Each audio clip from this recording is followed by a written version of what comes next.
Guys, let's talk about the next chapter coming to Dead by Daylight, Tools of Torment.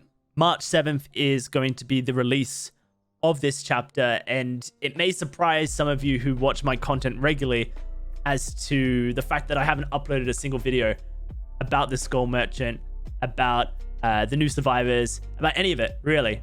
I've been covering Dead by Daylight public test builds, 18 of them up until now. And this is the first time that I have loaded into a Dead by Daylight public test build and thought, no, actually, I can't be bothered to even discuss this public test build. I remember when I first started playing Dead by Daylight in August of 2018. It was just before Spirit released. I think she released in September. And Spirit's public test build was, for some, worthy of criticism. She was extremely weak on the public test build compared to her current state. But I was in love with this character because it was the first time, in fact, I was in love with any character in Dead by Daylight.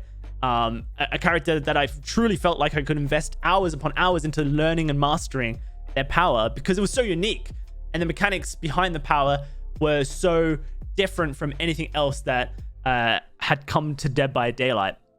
And bhvr responded very slowly, but eventually, to the criticisms of Spirit's public test build, and they buffed Spirit, they overbuffed Spirit, they then nerfed Spirit, and she's still very good to this day. But it didn't matter that on the public test build for Spirit, she was weak, because I had this killer that was so unique that I thought I could master. And then there was Blight's public test build. I was one of the few people during the public test build who could see the true S tier potential in Blight.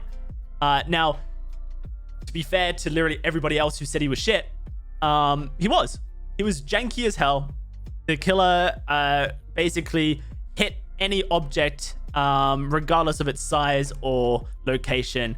It was extremely hard to use his power, but these were all things that anyone with a little faith could assume would change with Blight. And when they did change, you could see a killer being very strong. And they did change.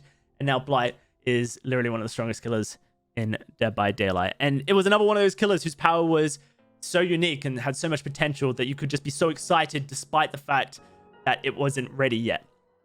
Fast forward to today, where we've just had the Knight release, and I like the concept of the Knight, but I understand a lot of people find him tedious to play against. And if that wasn't bad enough, here comes the Skull Merchant, who appears to be in many ways a very similar killer to the Knight. Except, what does the Skull Merchant offer to us in Dead by Daylight? Well, that's what we're here to discuss. Because, I mean, it's the first time that I've played a public test build in Dead by Daylight.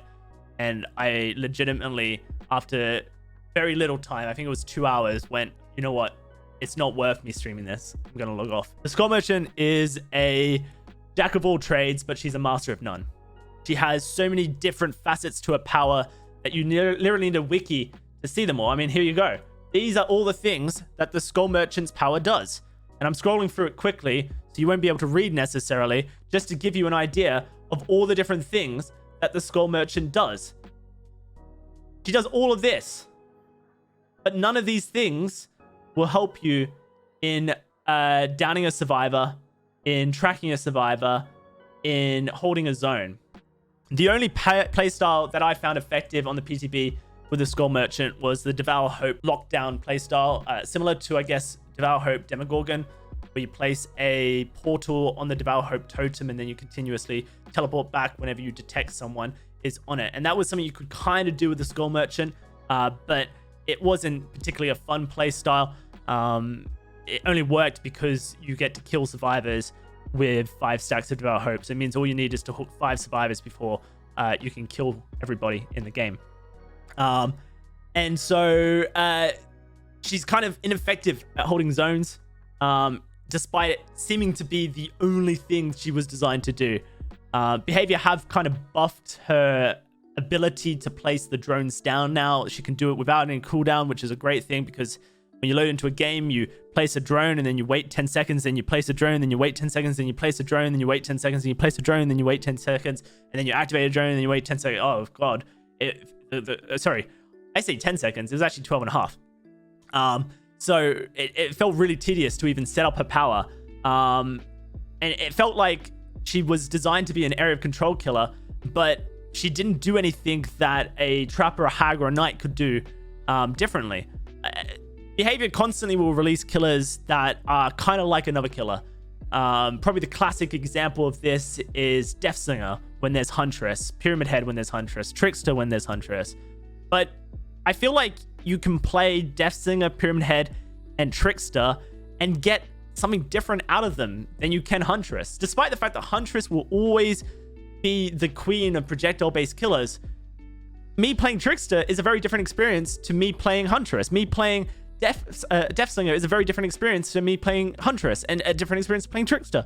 All these projectile killers give me something slightly different that allows me to go, hey, this is worth my time to put some hours into them.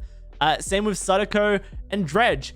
Both of these killers give me something slightly different that gives me a value to playing them. But with Skull Merchant, I could not find the silver lining, the small point of hope, potential, where I go, actually, the reason why you would play Skull Merchant over a Trapper, a Hag, and Knight is this. Well, I guess there's one thing. It's the little radar that she holds up that reveals the survivor. But it doesn't feel like the tracking on her radar is actually a very valuable thing. It feels like it's a gimmick. And it doesn't lead to much value. I saw the Jane Romero on Twitter trying to showcase the power and value that the radar gives. They had a survivor locked on, which meant that they could pull up the radar and see a survivor through the walls, right? However, on the public test build, when you pull up the radar, you move at the same speed as a survivor. It has now been buffed to be Huntress movement speed. But why is there even a modification to the speed at all? It's not a power that actually inflicts damage. So why would you need to slow the killer's power? And in this clip, the Jane Romero sees that the Nia has left the loop. And so instead of trying to mind game the survivor at the loop, she follows the Jane Romero, the Nia out of the loop and continues the chase. Which from a clip perspective is excellent use of the power, right? Because you're not wasting time chasing a survivor who's no longer in the loop. However, if you were playing any other killer, you would have just followed the Nia. And if the Nia tried to leave the loop, you would have got the down very quickly. And if the Nia didn't leave the loop, then you would have got the pallet very quickly, which would have resulted in the loop being far less valuable to the rest of her team.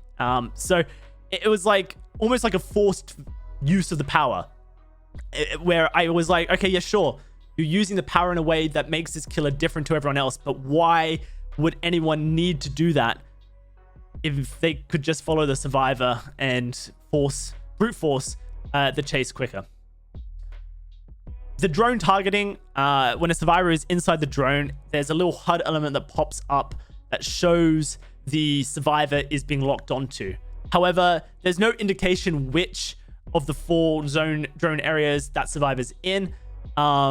You can activate the drone when there's a survivor in there, and that can help with locating them. But there's a 10-second cooldown if you don't know which one it is. So you basically got 1 in 4 when you know someone is being scanned by a drone. So that kind of feels a bit tedious.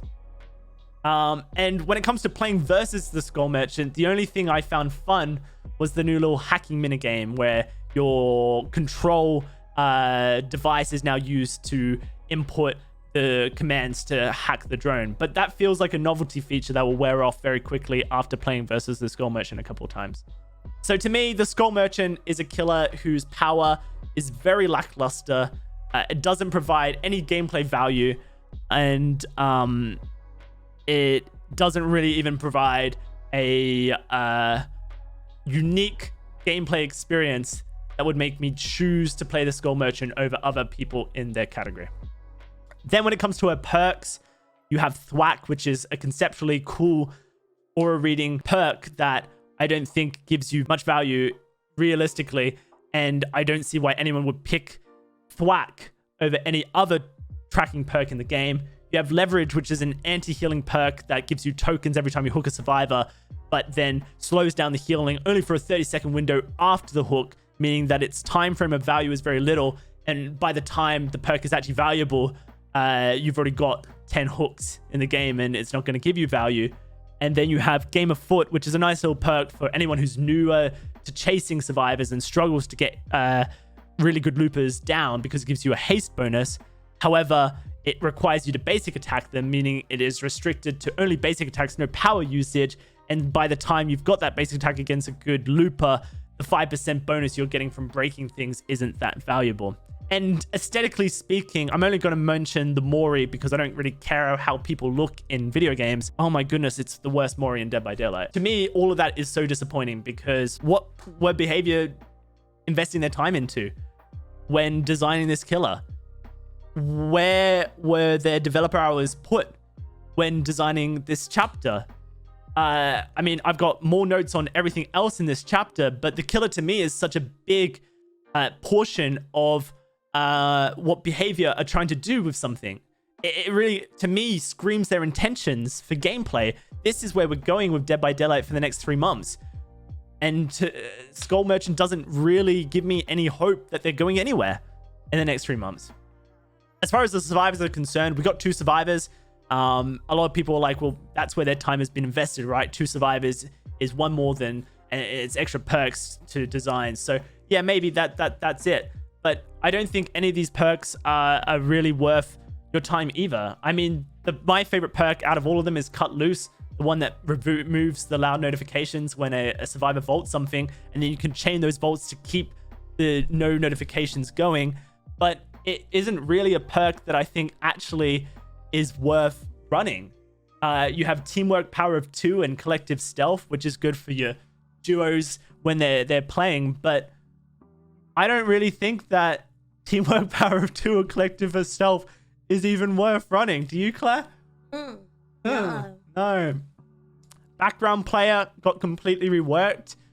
It used to give you a 6-second haste bonus after unhooking someone, but people criticized Behavior that it left the survivor who was recently unhooked stranded, and kind of encouraged them to be tunneled. So Behavior completely changed that perk so that it's now only giving a 4-second haste bonus when a survivor is picked up, and now is a completely niche perk that only gives, I guess, flashlight rescuers any value. And then Friendly Competition is a 5%, I guess, gen speed increase with another survivor if you finish a generator with each other. So it's kind of like Deja Vu, except more steps and no auras, which I just don't see the value in. As far as the gameplay changes, the thing that I care so much about when it comes to a new chapter, Behavior completely gutted Eruption. And I really hate that the nerf to Eruption is what it was, because it tells me that Behavior have very little intentions of improving the solo queue to Swift imbalance in Dead by Daylight. The reason why Eruption was strong is because solo queue players can't, predict when their teammate is going to go down, so they get incapacitated, where Swift players can communicate that information to each other, and so it's less valuable. And so to me, the healthy way to deal with perks like that is to try and bridge the gap between the Swift players and the solo queue players, but Behavior instead decided to gut the perk out. They did revert the change to percentage regression. It's now total again rather than current, which is a big deal, because under current progression, a 20% generator is only regressed by 2%, whereas previously it was 10%.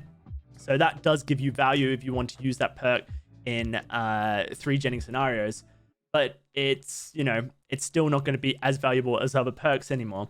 Any means necessary. No cooldown is a great change, so that's good. The map repeat prevention is a long time coming, hallelujah, but it isn't really anything to get your hopes over in a chapter. There's a lot of map reworks. You have Mother's Dwelling and Temple Purgation, both visually very beautiful maps now, but Mother's Dwelling is still the biggest map in Dead by Daylight. It's extremely daunting to play on, and they didn't really change much about the strength of the map for survivors, other than some of the mid loops a little bit weaker now. And the same for Temple Purgation as well. And I guess Shelter Woods is actually quite a positive thing now that it's got a bit of purpose as a map. It's now the Skull Merchant's home base.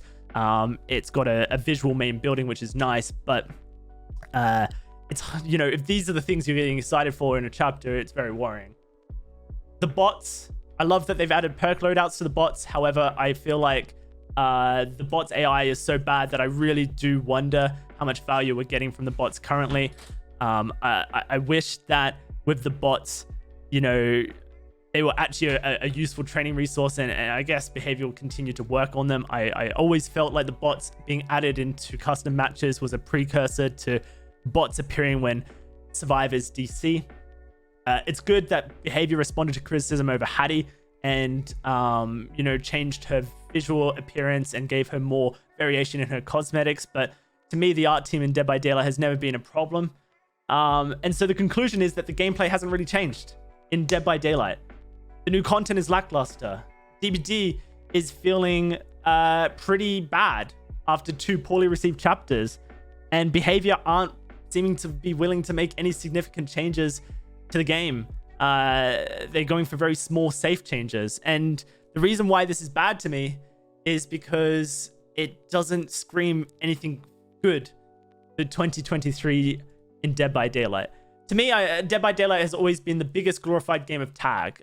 That's what it boils down to from a gameplay perspective. You know, the killer chases the survivor tries to prolong the chase as long as possible, whilst the rest of the survivors provide a bit of time crunch with generators to give the killer a bit of pressure in what they're doing.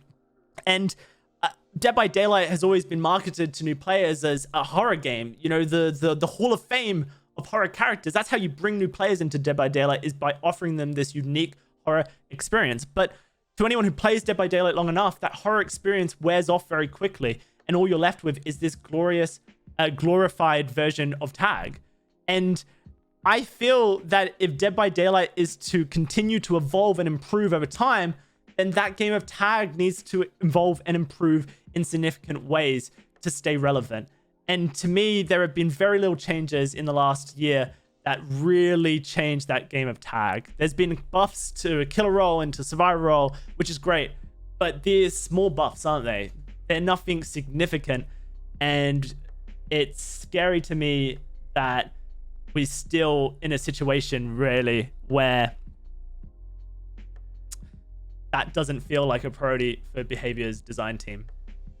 So to those asking me about my opinion of the Skull Merchant, to those asking me about my opinions of the new chapter, bitterly disappointed is probably the nicest way I can put it. And I know I haven't really offered any constructive feedback in this rant of mine. You know, I'm not really looking to fix Behavior's game for them currently. I'm not in that state of mind.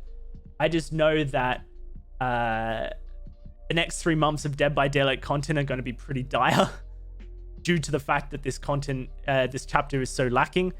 And I am scared, really, for 2023 if, you know, nothing really significantly changes with, you know, the next mid chapter or even the anniversary update. It just, to me, is like a bit of a doomer, you know, chapter, and that's scary to talk about. I don't like it.